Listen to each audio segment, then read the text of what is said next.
የሌሊቱ ጽልመት የኢራንን ዋና ከተማ ቴህራንን እንደ ከባድ ብርድ ልብስ በሸፈናት ጊዜ ማንም ሰው ይህችን ሌሊት የመካከለኛው ምስራቅን የፖለቲካና የወታደራዊ ታሪክ ለዘላለም የምትቀይር ትሆናለች ብሎ አላሰበም ነበር። ጸጥታው በድንገተኛና አስደንጋጭ ፍንዳታ ድምጾች ተገፈፈ።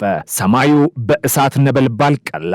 ምድሪቱም ተንቀጠቀጠች። ከእስራኤል የተተኮሱት እጅግ ዘመናዊና ኢላማቸውን በትክክል የሚመቱ ሚሳኤሎች በቴህራን ልብ ውስጥ የሚገኙትን የኢራን ከፍተኛ የጸጥታና የደህንነት ማዕከላት አርበደበዱት። የዚህ ጥቃት ዋና ኢላማ ማን ነበር? የእስራኤል መከላከያ ሚኒስቴር እስራኤል ካትስ ባወጡት መግለጫ መላው ዓለምን ጉድ ያስባለ ዜና ይዘው ብቅ አሉ።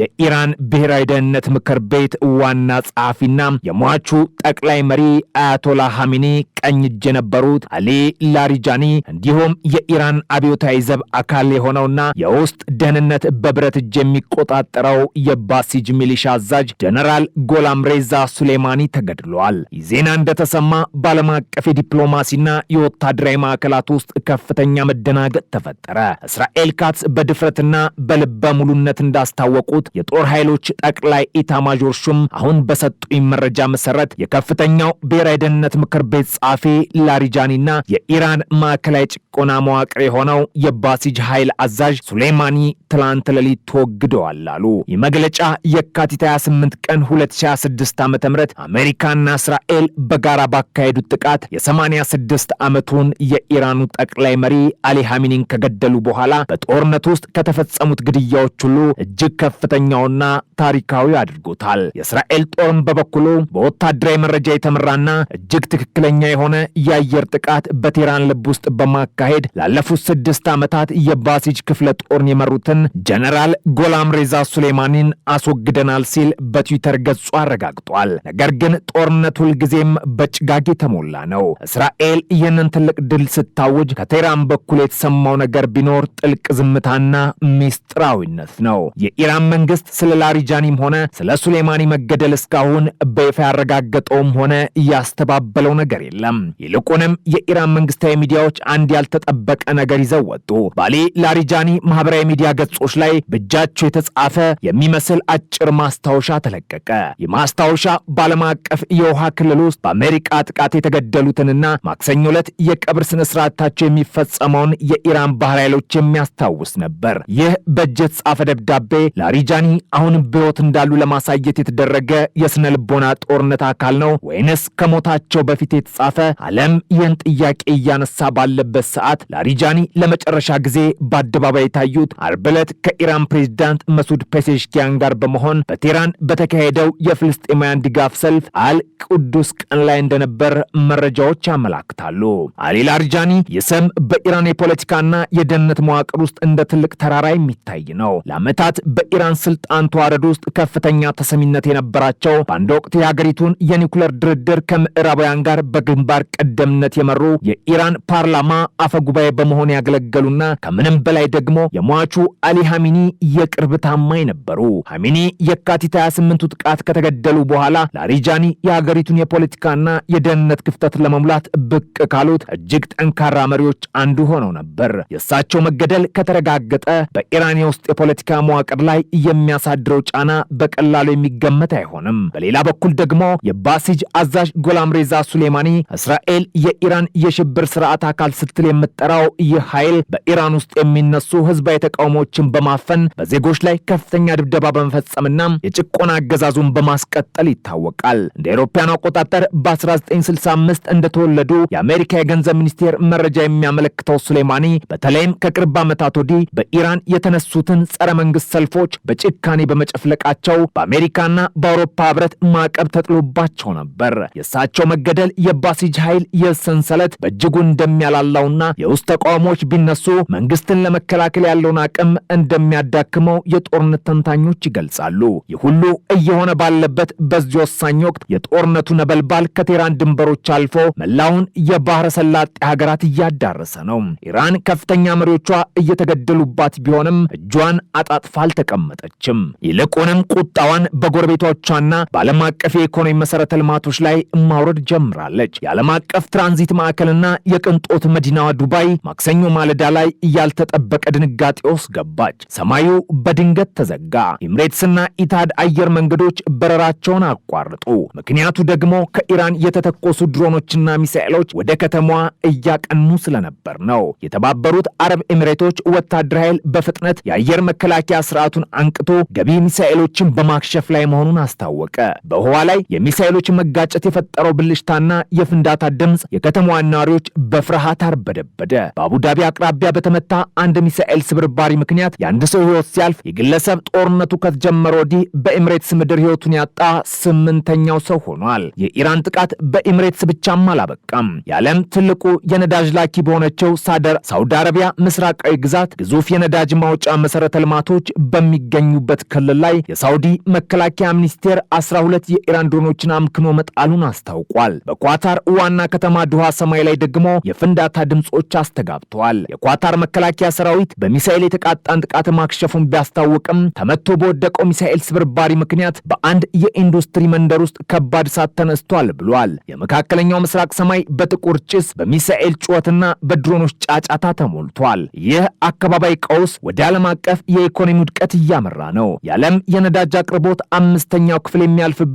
የሆርሙዝ ባህረ ሰላጤ አሁን በኢራን የብረት መዳፍ ስር ወድቋል። ኢራን የባህር ወሽመጡ ክፍት ነው ብትልም አሜሪካን፣ እስራኤልና አጋሮቻቸውን ግን አላሳልፍም ብላለች። እውነታው ግን ማንም መርከብ በዚህ ቀጠና ለማለፍ አይደፍርም። ማክሰኞ ማለዳ በተባበሩት አረብ ኤሚሬቶች ምስራቃዊ የባህር ዳርቻ ፉጃይራህ አካባቢ ቆማ የነበረች አንዲት የነዳጅ ጫኝ መርከብ ከኢራን በተተኮሰ የድሮን ጥቃት መመታቷ የሆርሙዝን አደገኛነት በሚገባ አሳይቷል። ጦርነቱ ከጀመረበት ከየካቲት 28 አንስቶ እስካሁን 20 የሚጠጉ መርከቦች በጥቃት ተመትተዋል። የኢራን ፓርላማ አፈ ጉባኤ ሙሐመድ ባገር ቀሊባፍ በመንግስት ቴሌቪዥን ቀርበው ሲናገሩ እነሱ እየበረሩ ሚሳኤል ይተኩሱብናል፣ እኛ ዝም ብለን እጃችንን አጣጥፈን እንቀመጥ እንዴ? በባህረ ሰላጤው ላይ ያለንን ጫና ከመቀጠል ውጪ ሌላ ምርጫ የለንም በማለት የኢራንን አቋም አጠንክረዋል። የዚህ መዘዝ በዓለም ገበያ ላይ ወዲያውኑም ታይቷል። የነዳጅ ዋጋ በፍጥነት ሰማይ ነካ።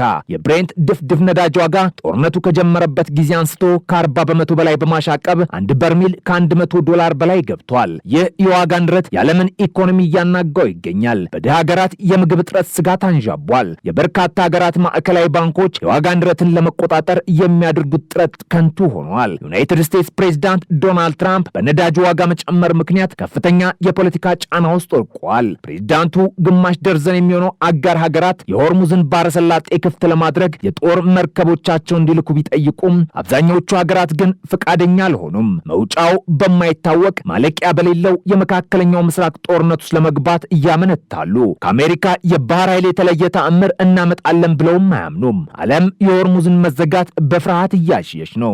ጦርነቱ በባህረ ሰላጤው ብቻም አልተወሰነም። እስራኤል ቴህራንን ከመደብደብ ባለፈ በሊባኖስ የሚገኘውን በኢራን የሚደገፈውን የህዝቦላ ታጣቂ ቡድን ላይ ጥቃቷን አጠናክራለች። የእስራኤል ጦር ሰፋ ያለ ጥቃት ማዕበል ማካሄዱን አስታውቋል። ምንም እንኳን እስራኤል የሊባኖሱን ጥቃት ዝርዝር መረጃ ባታወጣም የሊባኖስ ጦር በክፋር ሲር መንደር በተፈጸመ የአየር ጥቃት 2 ወታደሮቹ በጠና መቁሰላቸውን ገልጿል። በሊባኖስ ያለው ሁኔታ እጅግ አሳሳቢ ነው። የሊባኖስ መንግስት ባወጣው መረጃ መሰረት ጦርነቱ ከጀመረ ወዲህ 850 ሰዎች ህይወታቸውን ሲያጡ ከ1 ሚሊዮን በላይ ዜጎች ማለትም ከሀገሪቱ ህዝብ 20 በመቶ የሚሆነው ከመኖሪያ ቀያቸው ተፈናቅለዋል። አንዳንድ የእስራኤል ወታደሮች ወደ ደቡብ ሊባኖስ ድንበር ዘልቀው የገቡ ሲሆን እስራኤል ትልቅ የምድር ወረራ ልታካሄድ ትችላለች የሚለው ስጋት ከፍ ብሏል። የእስራኤል ጦር ጠቅላይ ኢታማዦር ሹም ሌተናንት ጀነራል ኤያል ዛሚር በሰሜናዊ ድንበር ባደረጉት ጉብኝት ግቦቻችንን ሁሉን እስክናሳካ ድረስ ዘመቻውን በጥልቀት ለመቀጠል ቆርጠን ተነስተናል በማለት የሰሜን እዝ ተጨማሪ ጦር እየተላከለት መሆኑን አስታውቋል። በምላሹም ሄዝቦላህና ኢራን ወደ እስራኤል ሚሳኤሎችን ማዝነባቸውን ቀጥለዋል። ከኢራን የተተኮሱ 2 የባለስቲክ ሚሳኤሎች ቴልአቪቭና ከገሊላ ባህር በስተደቡብ ወዳሉ አካባቢዎች አምርተዋል። ከሊባኖስም ተጨማሪ ሮኬቶች ተተኩሰዋል። በዚህ ጦርነት እስካሁን በእስራኤል 12 ሰዎች በኢራን ሚሳኤል ህይወታቸውን ያጡ ሲሆን ቢያንስ 13 የአሜሪካ ወታደሮች መገደላቸው ተረጋግጧል። በኢራን በኩል ደግሞ የኢራን ቀይ ጨረቃ እንዳስታወቀው ግጭቱ ከተቀሰቀሰበት ጊዜ አንስቶ ከ1300 በላይ ኢራናውያን ተገድለዋል። ሆኖም በኢራን ውስጥ በተፈጠረው የኢንተርኔት መቆራረጥ፣ በማያባራው የአየር ድብደባና በጋዜጠኞች ላይ በተጣለው ጥብቅ እገዳ ምክንያት ትክክለኛውን የጉዳት መጠን ማወቅ እጅግ አስቸጋሪ ሆኗል። በኢራቅ ያለው ሁኔታ የጦርነቱ ሌላኛው ትኩሳት ሆኗል። በኢራን የሚደገፉ ሚሊሻዎች በኢራቅ ውስጥ በሚገኙ የአሜሪካ ኢላማዎች ላይ ጥቃታቸውን አጠናክረዋል። በባግዳድ የሚገኘው የአሜሪካ ኤምባሲ በተደጋጋሚ የድሮን ጥቃት ኢላማም ሆኗል። ኤምባሲውን አቅጣጫ አድርገው የመጡ 4 ድሮኖች የአሜሪካ አየር መከላከያ ስርዓት አምክኖ መጣሉን የኢራቅ ጸጥታ ባለስልጣናት አስታውቋል። ከተመቱት ድሮኖች የተረጨው ስብርባሪ በኤምባሲው ቅጥር ግቢ ውስጥ ወድቋል። በተጨማሪም በባግዳድ አልጃድሪያ ተብሎ በሚጠራው ከፍተኛ ጥበቃ በሚደረግለት ፕሬዝዳንታዊ ግቢ ውስጥ አንድ ቤት በጥቃት ተመቷል። ይህ ጥቃት በማን እንደተፈጸመ በግልጽ ባይታወቅም መላው የመካከለኛው ምስራቅ ቀጠና የእሳት ቀለበት ውስጥ እንደገባ የሚያሳይ ግልጽ ማሳያ ነው። የእስራኤሉ መከላከያ ሚኒስትር እስራኤል ካትዝ አሊ ላሪጃኒ ማጥፋታቸውን በኩራት ሲያስታውቁ በኢየሩሳሌም ፖስት ጋዜጣ አገላለጽ ይህ ክስተት ጦርነቱ ከጀመረ ወዲህ ከተፈጸሙት እጅግ አስደናቂና ትርጉም ያለው ነጥሎ የማጥፋት ኦፕሬሽን ተብሎ ተዘግቧል። ላሪጃኒና ሱሌማኒ በእርግጥም አሸልበው ከሆነ ኢራን በአጭር ጊዜ ውስጥ ቁልፍ የሆኑ መሪዎቿን ከሃሚኒ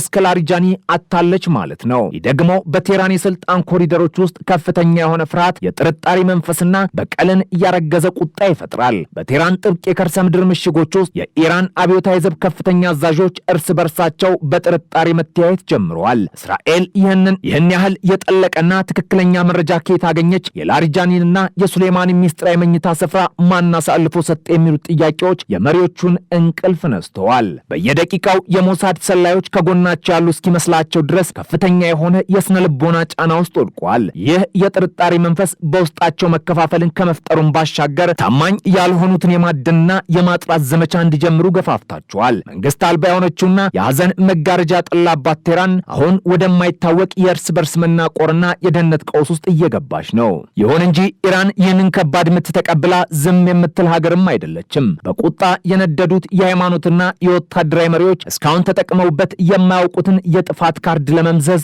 እየተዘጋጁ ነው። የመቋቋም ዘንግ በመባል የሚታወቁትና በመላው መካከለኛው ምስራቅ የተዘረጉት የኢራን ተላላኪ ቡድኖች የመጨረሻውንና አውዳሚውን ትዕዛዝ እየተጠባበቁ ነው። ከየመን ሁቲዎች እስከ ሊባኖሱ ሄዝቦላህ፣ ከኢራቅ ሺያ ሚሊሻዎች እስከ ሶሪያ የሚገኙ የኢራን አጋር ኃይሎች በእስራኤልና በአሜሪካ የጥቅም ቀጠናዎች ላይ የተቀናጀ እሳት ማዕበል ለማዝነብ ተጠንቅቀዋል። ግዙፍ የሆኑት የኢራን ባለስቲክ ሚሳኤል ማስወንጨፊያ ጣቢያዎች ከከርሰ ምድር ወጥተው አፈሙዛቸውን ወደ ቴል አቪቭ፣ ሃይፋና በባህረ ሰላጤ ወደሚገኙት የአሜሪካ የጦር ሰፈሮች አዙረዋል። ማንም ወደ ኋላ የሚልበት ጊዜ አልፏል። የውድመቱ ሰዓት እየገሰገሰ ነው። በእስራኤል በኩል ያለው ትዕይንት ደግሞ የፍርሃትና የዝግጁነት ድብልቅ ነው። የሳይረን ጩኸት የከተሞችን ጸጥታ በየሰኮንዱ እየቀደደ ይገኛል። በሚሊዮን የሚቆጠሩ እስራኤላውያን ሕይወታቸውን ለማትረፍ ወደ ጠለቀ የከርሰ ምድር ቦምብ መጠለያዎች በመትመም ላይ ናቸው። የብረት ጉልላት ወይም አይረንዶም፣ የዳዊት ወንጭፍ ወይም ዴቪድ ስሊንግና የአሮ ዘመናዊ ሚሳኤል መከላከያ ስርዓቶች ሌሊቱን ሙሉ ሰማዩን በብርሃን እያጨናነቁት ነው። ከኢራን የሚተኮሱት አጥፊ ሚሳኤሎች በውሃ ላይ ሲመቱ የሚፈጥሩት የእሳት ኳስ ጦርነቱን ወደ አስፈሪ ደረጃ መሸጋገሩን ያመላክታል። እስራኤል ይህን ጥቃት ለመመከት ከመከላከል አልፋም በኢራን የኒውክሌር ማብላያ ጣቢያዎች፣ የነዳጅ ማጣሪያዎችና ስትራቴጂካዊ የጦር ሰፈሮች ላይ ቀዳሚና አስቀድሜ ማክሸፍ ከባድ የአየር ጥቃት ለመፈጸም የኤፍ-35 የጦር አውሮፕላኖቿን አስነስታለች። ሰማዩ የሞት መልክተኞች መናኸሪያ ሆኗል። የዚህ ሁሉ መዘዝ ግን በሁለቱ ሀገራት ድንበርና ሰማይ ላይ ብቻ የሚያበቃ አይደለም። የዓለም የነዳጅ አቅርቦት ደም ስር የሆነው የሆርሙዝ ባህረ ሰላጤ ሙሉ በሙሉ የጦርነት ቀጠና ሆኗል።